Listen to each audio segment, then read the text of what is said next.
Move over, James Bond. Here comes the European CIA. European Commission supports new organization.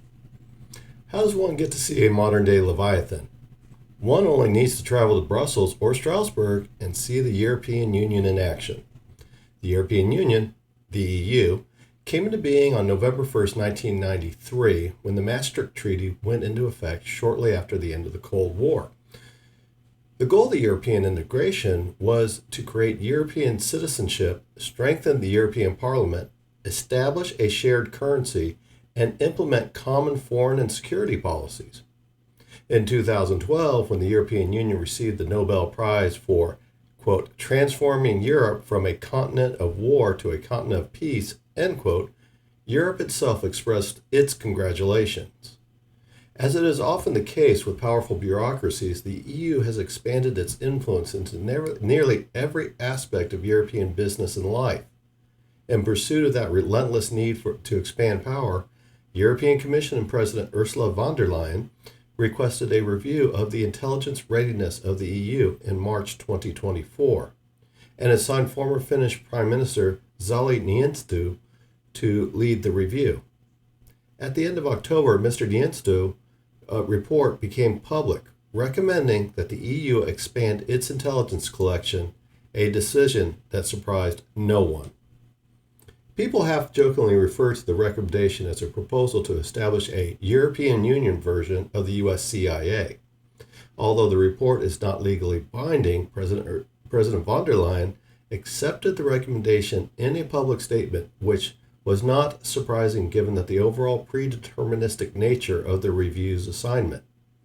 In her public remarks, President von der Leyen stated that the EU should approach threats proactively rather than reactively, and enhance the flow of information and intelligence gathering through existing EU security bodies. This suggests an expansion of the powers of current EU departments. Mr. Niinistö recommended that the EU establish a, quote, fully fledged intelligence cooperation service at the EU level, end quote, with the mission to serve, quote, strategic and operational needs, end quote. He added that the adjective urgent to his recommendation, indicating that this expansion of power is necessary and mandatory for the safety of EU citizens. My God, think of the children. At a birth rate of 1.46. The CIA does serve a necessary purpose, but even with all the protections of the U.S. Constitution, it has illegally abused its power against American citizens since its creation after World War II in 1947. Can EU citizens believe that the EU, being the master of bureaucracy and a beacon of protecting individual rights, without the need for the pesky Bill of Rights, will not encounter any issues with such far-reaching intelligence service? Europe does collect intelligence, as evident by the existence of James Bond. However, the individual states that comprise the 27 nations of the European Union have been responsible for this, with some having a more robust collection than others. Mr. Niinistö recommended that the EU's member countries should trust each other and begin sharing their information through the EU system. Although the EU does not have intelligence services, their operational status restricts them to intelligence and threat analysis based on available information rather than intelligence collection. President von der Leyen wants to expand the agency's powers of the European Union Intelligence and Situation Center and the European Center for Information and Security, which has been assigned the EU departments. We need to reveal the details of the new directive's operationalization of EU intelligence, which are likely still incomplete. Mr. Niinistö makes the statement that European countries have to learn to trust each other when it comes to sharing intelligence.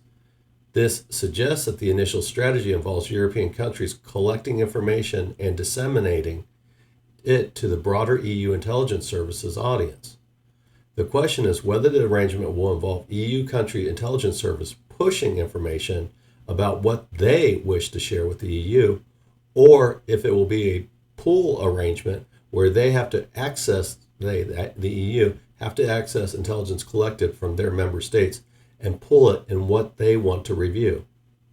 Or will it be a pull arrangement where the EU intelligence services have access to the intelligence collected from its member states and pull what it wants to review?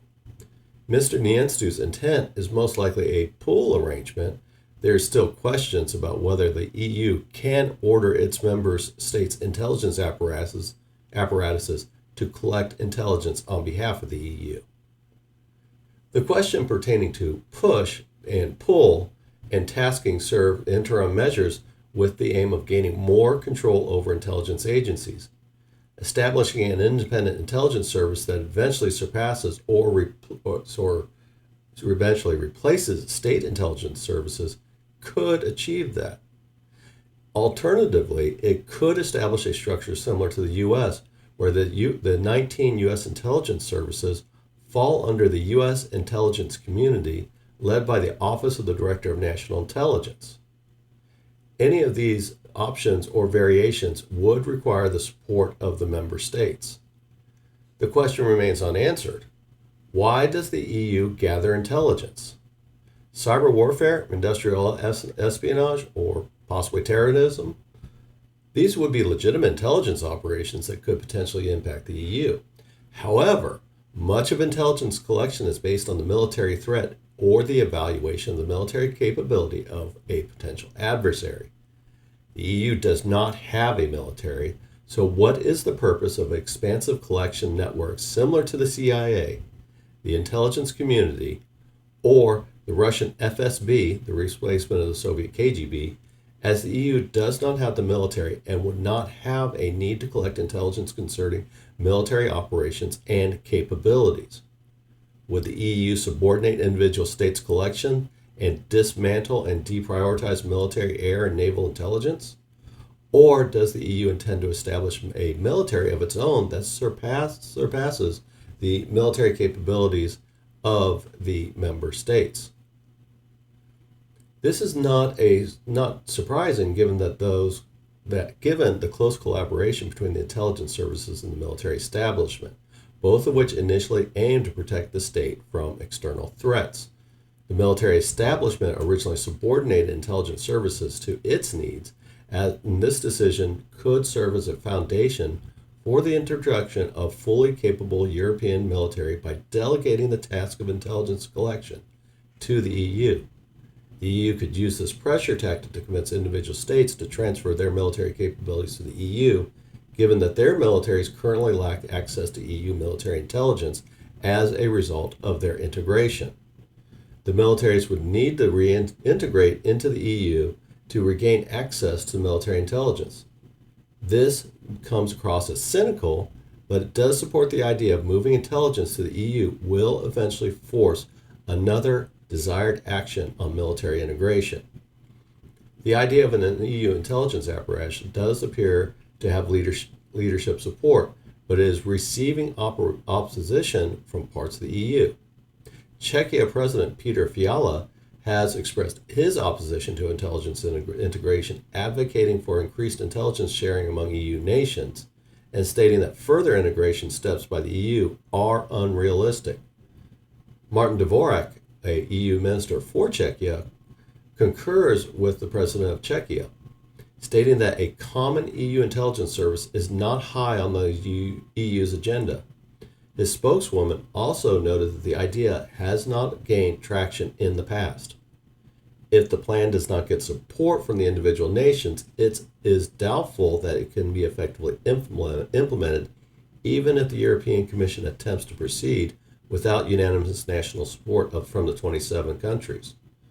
The European Commission should have known about the opposition before reviewing and recommending the idea. However, why did they proceed with the recommendation considering the known opposition?